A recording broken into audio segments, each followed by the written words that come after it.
Konsep dasar akuntansi merupakan hal-hal dasar yang membangun informasi akuntansi tentang bagaimana pengelolaan data keuangan yang dibutuhkan bagi perusahaan dan organisasi. Untuk lebih lanjut, maka izinkan saya, Priscilla Universitas Barani, NIM 19051020051 dari kelas MI 4B untuk membahas materi tentang konsep dasar akuntansi. Secara umum, akuntansi merupakan sistem informasi yang mengidentifikasikan, mencatat, dan mengkomunikasikan peristiwa-peristiwa ekonomi dari suatu organisasi kepada pengguna yang berkepentingan. Pengertian akuntansi dari segi kegiatan akuntansi merupakan proses yang terdiri dari identifikasi, pengukuran, dan pelaporan informasi ekonomi. Sedangkan dari segi kegunaan akuntansi, informasi ekonomi yang dihasilkan oleh akuntansi diharapkan berguna dalam penilaian dan pengembalian keputusan mengenai kesatuan usaha yang bersangkutan. Definisi akuntansi dari sudut pemakai jasa. Akuntansi merupakan suatu disiplin penyedia informasi yang diperlukan untuk melaksanakan kegiatan secara efisien dan mengevaluasi kegiatan-kegiatan suatu entitas. Sedangkan definisi akuntansi dari segi proses kegiatan merupakan proses pencatatan, penggolongan, peringkasan, pelaporan, dan penganalisa data keuangan dari suatu entitas. Selanjutnya, tujuan utama akuntansi. Tujuan utama akuntansi yaitu menyajikan informasi ekonomi dari suatu kesatuan ekonomi kepada pihak-pihak yang berkepentingan. Yang pertama, bagi pengguna internal, para manajer yang akan merencanakan, mengorganisasikan, dan mengelola suatu bisnis.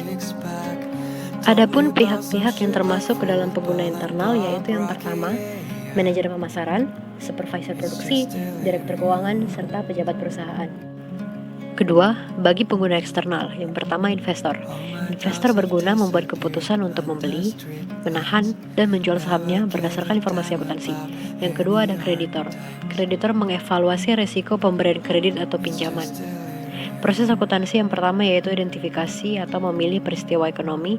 Yang kedua pencatatan yaitu mencatat, mengklasifikasikan, dan membuat ikhtisar. Yang ketiga komunikasi yaitu menyiapkan laporan-laporan akuntansi. Dan yang keempat yaitu menganalisis dan menginterpretasikan bertujuan untuk menyediakan laporan bagi pengguna. Akuntansi terbagi menjadi dua. Yang pertama akuntansi keuangan, yaitu sistem akuntansi yang pemakai informasinya adalah pihak eksternal organisasi perusahaan seperti kreditur, pemerintah, investor, serta pemegang saham. Akuntansi manajemen yang merupakan sistem akuntansi yang pemakai informasinya adalah pihak internal organisasi perusahaan yang berguna sebagai alat bantu pengambilan keputusan manajemen. Selanjutnya, spesialisasi bidang akuntansi. Yang pertama ada akuntansi biaya, akuntansi keuangan, auditing, akuntansi pajak, sistem akuntansi anggaran, akuntansi internasional, serta akuntansi sektor publik. Profesi akuntansi yang pertama akuntan perusahaan yang bekerja untuk internal perusahaan dan bertugas menyiapkan informasi keuangan perusahaan. Yang kedua ada akuntan publik yang independen bekerja untuk berbagai pihak yang membutuhkan jasa akuntan dalam memeriksa dan menilai laporan keuangan. Yang ketiga ada akuntan pendidik. Akuntan yang bertugas untuk mempersiapkan, membimbing atau melatih para didik dan untuk menjadikan mereka sebagai akuntan profesional. Bentuk perusahaan terbagi menjadi tiga. Yang pertama perseorangan, persekutuan, dan perseroan terbatas. Yang pertama perusahaan perseorangan memiliki beberapa ciri-ciri. Yang pertama badan usaha milik satu orang, individu dapat membuat tanpa izin. Yang ketiga bermodal kecil karena jenis dan jumlah produksi terbatas sehingga tenaga kerja sedikit dan menggunakan alat produksi teknologi sederhana. Kemudian relatif mudah didirikan dan dibubarkan, tidak ada pajak, dan seluruh profit dinikmati sendiri. Kedua, perusahaan persekutuan membutuhkan izin khusus pada instansi pemerintah yang terkait. Contohnya seperti firma. Firma memiliki beberapa ciri-ciri. Yang pertama, persekutuan bisnis terdiri dari 2 orang atau lebih dengan nama bersama yang tanggung jawabnya terbagi rata. Kedua, setiap anggota berhak menjadi pemimpin. Kemudian yang ketiga, tidak berhak memasukkan anggota baru tanpa izin anggota lain. Yang keempat, keanggotaan firma berlaku seumur hidup dan firma tidak perlu akta pendirian. Perusahaan persekutuan yang kedua adalah CV. CV memiliki beberapa ciri-ciri. Yang pertama, sulit untuk menarik modal yang telah disetor. Modal besar karena didirikan banyak pihak. Yang ketiga, mudah mendapatkan kredit pinjaman. Keempat, kelangsungan hidup perusahaan CV tidak menentu. Yang kelima, ada anggota aktif yang memiliki tanggung jawab tidak terbatas, sedangkan ada anggota pasif yang tinggal menunggu laba. Yang kedua, perseroan terbatas. Memiliki beberapa ciri-ciri. Yang pertama yaitu kewajiban terbatas pada modal tanpa melibatkan harta pribadi. Yang kedua, modal dan ukuran perusahaan besar. Yang ketiga, kelangsungan hidup perusahaan PT ada di tangan pemilik saham. Yang keempat, dapat dipimpin oleh orang yang tidak memiliki bagian saham. Yang kelima, mudah mencari tenaga kerja atau karyawan dan pegawai. Dan yang keenam, sulit membubarkan PT karena kekuatan dewan direksi lebih besar dari kekuatan pemegang saham. Selanjutnya, dasar-dasar prosedur akuntansi. Pengertian aset. Aset adalah sumber-sumber daya ekonomi yang dimiliki perusahaan, diukur dengan uang, dan digunakan untuk menjalankan usaha. Saldo normal perkiraan aset berada di sebelah kiri neraca atau sebelah debit. Penambahan aset dicatat di sebelah kiri atau debit, dan pengurangan aset dicatat di sebelah kanan atau kredit. Aset merupakan suatu manfaat ekonomi di masa yang akan datang. Aset juga dikuasai oleh perusahaan, dan aset timbul akibat telah terjadinya transaksi. Aset dikelompokkan menjadi 3 bagian. Yang pertama, aset lancar, aset tetap, dan aset lain-lain. Aset lancar adalah kas dan aset lainnya yang akan dipakai habis pada tahun berikutnya. Contohnya seperti kas, bank, piutang, dan persediaan. Aset tetap adalah aset berwujud yang dimiliki oleh perusahaan dan memiliki manfaat lebih dari 1 tahun. Contohnya seperti tanah, bangunan, kendaraan, dan inventaris kantor. Kemudian aset lain-lain adalah aset yang tidak dapat diklasifikasikan ke dalam aset lancar dan aset tetap. Contohnya seperti hak cipta, hak paten, dan goodwill. Yang pertama, aset berwujud. Aset berwujud merupakan aset yang secara fisik dapat dilihat, contohnya seperti persediaan, bangunan, dan kendaraan. Yang kedua, aset tidak berwujud. Aset tidak berwujud merupakan aset yang secara fisik tidak dapat dilihat, contohnya seperti hak cipta, hak paten, goodwill, dan franchise. Pengertian kewajiban hutang. Hutang merupakan kewajiban perusahaan kepada pihak ketiga yang harus dibayar di masa yang akan datang saat hutang jatuh tempo. Saldo normal perkiraan hutang berada di kanan neraca atau kredit. Penambahan hutang berada di sebelah kredit dan pengurangan hutang berada di sebelah debit. Kewajiban hutang merupakan pengorbanan manfaat ekonomi di masa yang akan datang. Hutang juga menjadi kewajiban pada saat pelaporan. Hutang jangka pendek atau lancar merupakan segala bentuk kewajiban kepada pihak ketiga yang harus dibayar pada tahun berikutnya. Sedangkan hutang jangka panjang merupakan hutang yang jatuh temponya lebih dari 1 tahun. Pengertian modal.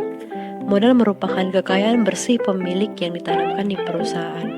Modal merupakan selisih antara total aset dikurangi dengan total kewajiban. Modal merupakan pernyataan pemilik dalam berpartisipasi menjalankan usaha. Saldo normal perkiraan modal berada di sebelah kredit. Penambahan modal dicatat di kredit dan pengurangan modal dicatat di debit. Pengertian modal dari sudut pemilik. Modal merupakan hak residual pemilik atas aset setelah dikurangi semua kewajiban. Sedangkan modal dari sudut perusahaan merupakan utang perusahaan kepada pemilik yang dipandang sebagai pihak luar. Pengertian pendapatan. Pendapatan merupakan aliran masuk sumber ekonomi seperti kas atau aset lain dan kenaikan aset yang berasal dari penyerahan barang atau jasa sebagai kegiatan utama perusahaan. Pendapatan merupakan penyerahan barang atau jasa yang terjadi karena adanya transaksi penjualan. Pengertian biaya. Biaya merupakan aliran keluar sumber ekonomi seperti kas atau aset lain dan timbulnya kewajiban akibat penyerahan barang atau jasa sebagai kegiatan sentral perusahaan. Biaya merupakan keluarnya barang dagangan yang merupakan akibat penjualan. Untung atau gains. Untung atau gains merupakan kenaikan aset bersih akibat transaksi perival atau insidensial. Rugi atau losses. Rugi atau losses merupakan penurunan aset bersih akibat transaksi perival atau insidensial. Istilah ini untuk menunjukkan laba bersih negatif atau bila biaya lebih besar dari pendapatan. Laba atau net. Laba atau net merupakan jumlah rupiah bersih yang didapat oleh perusahaan setelah semua pendapatan dan untung dikurangi dengan semua biaya dan rugi. Pengertian akun atau perkiraan. Akun atau perkiraan merupakan formulir atau media untuk mengelompokkan transaksi-transaksi sejenis ke dalam satu nama kelompok transaksi dan tempat mencatat penambahan atau pengurangan. Akun sebagai alat pencatatan. Akun adalah alat mencatat transaksi-transaksi keuangan terkait aset atau harga, modal, pendapatan, kewajiban, dan beban. Tujuan dari pemakaian akun adalah mencatat data yang menjadi dasar penyusunan laporan keuangan. Adapun syarat membuat perkiraan, yang pertama harus ada nama perkiraan, yang kedua harus ada sisi sebelah kiri atau debit, dan yang ketiga harus ada sisi sebelah kanan atau kredit. Akun real. Akun real atau permanen merupakan akun yang menguraikan elemen aktiva, utang, dan modal yang tidak ditutup di akhir periode. Selanjutnya akun nominal. Akun nominal atau sementara merupakan akun yang menguraikan elemen pendapatan dan biaya yang ditutup di akhir periode. Selanjutnya akun pribadi. Akun pribadi dimunculkan khusus untuk menampung pengambilan modal oleh pemilik. Tujuannya menyajikan informasi tentang pengambilan kekayaan perusahaan oleh pemilik. Akun pribadi merupakan akun yang bersaldo di debit. Akun pribadi juga dimunculkan selama periode berjalan dan ditutup ke akun modal pada akhir periode melalui jurnal penutup. Selanjutnya adalah akun kontra. Akun kontra dimunculkan sebagai kontra terhadap akun tertentu. Akun kontra merupakan penyajian kedua akun dalam satu urutan. Tujuan dari akun kontra adalah untuk menyajikan informasi yang relevan bagi pengguna. Akun transistori. Akun transistori memudahkan penyusunan laporan keuangan di akhir periode. Akun transistori muncul di jurnal penyesuaian dan ditutup kembali di jurnal pembalik. Contohnya seperti piutang bank yang diterima di awal periode. Selanjutnya bentuk akun. Bentuk akun debit dan kredit disebut dengan akun T. Akun T hanya digunakan untuk tujuan belajar karena akun T memudahkan mengenali hubungan antara akun akibat transaksi. Bentuk akun juga memiliki 3 jenis. Yang pertama akun 2 kolom, akun 3 kolom, dan akun 4 kolom. Selanjutnya hubungan akun real dengan neraca. Posisi saldo real adalah sejalan dengan penyajian pos-pos dalam neraca yang disusun dalam neraca bentuk akun. Akun-akun aset atau harta dicantumkan pada sisi kiri neraca, dan akun-akun kewajiban dan modal dicantumkan pada sisi kanan neraca. Aset dicatat di sisi debit dan pertambahan kewajiban dicatat di sisi kredit. Sebaliknya, akun aset berkurang maka kewajiban dicatat di sisi debit. Selanjutnya hubungan akun nominal dan modal. Akun-akun nominal adalah akun-akun yang digunakan untuk mencatat sumber-sumber pendapatan dan beban yang terjadi dalam usaha untuk memperoleh pendapatan. Kemudian akun prive. Pengambilan prive menyebabkan modal pemilik berkurang. Oleh karena itu, pengambilan prive dapat dicatat dengan mendebitkan akun modal. Prive biasanya merupakan kas atau barang lain yang dilakukan oleh pemilik sebagai pengambilan bagian keuntungan perusahaan. Sifat-sifat akun real. Sifat akun real debit ada pertambahan dalam akun aset, pengurangan dalam akun-akun kewajiban, dan pengurangan dalam akun-akun modal. Sedangkan sifat akun real kredit yaitu pengurangan akun aset, pertambahan akun-akun kewajiban, dan pertambahan akun-akun modal.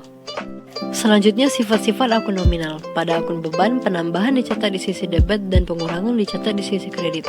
Sedangkan pada akun-akun pendapatan, pengurangan dicatat di sisi debit dan pertambahan dicatat di sisi kredit. Selanjutnya saldo normal akun. Saldo akun adalah selisih jumlah sisi debit dengan jumlah sisi kredit. Jumlah sisi pertambahan dalam suatu akun bisa sama atau lebih besar dari pengurangannya. Namun hampir semua akun bersaldo positif, yaitu pertambahan lebih besar daripada pengurangan. Selanjutnya nomor kode akun atau perkiraan. Kode akun adalah pemberian simbol tertentu berbentuk angka, huruf, atau kombinasi angka dan huruf untuk mewakili nama-nama akun. Nomor kode akun bertujuan untuk meringkas dan mempercepat pencatatan, bersifat unik, dan mudah ditumbuh kembangkan. Jenis nomor kode akun atau perkiraan terbagi menjadi 4. Yang pertama, berurutan, blok, kelompok, dan mnemonik. Nomor kode akun berurutan. Kode akun 001 untuk kode kas, kode akun 002 untuk piutang, kode akun 003 untuk kode suppliers, dan kode akun 0017 untuk kode utang. Nomor kode akun blok. Kode akun 001 sampai 050 untuk kode nama-nama akun aset lancar, kode 051 sampai 100 untuk nama-nama akun aset tetap, kode 101 sampai 150 untuk nama-nama akun utang lancar, kode 201 sampai 250 untuk nama-nama akun pendapatan. Nomor kode akun kelompok. Kode akun 111 untuk kas, kode akun 112 untuk kode piutang, kode akun 211 untuk utang dagang, kode akun 511 untuk kode biaya gaji, dan kode akun 512 untuk biaya rupiah. Selanjutnya nomor kode akun mnemonik. Kode akun ALK 01 untuk kas dan aset lancar, kode akun ATB 02 untuk bangunan dan aset tetap, kode akun OLD 01 untuk utang dagang, dan kode akun BAO 01 untuk biaya operasional. Demikian penjelasan yang bisa saya sampaikan. Apabila ada kekurangan, saya mohon maaf. Atas perhatiannya saya ucapkan terima kasih dan sampai jumpa.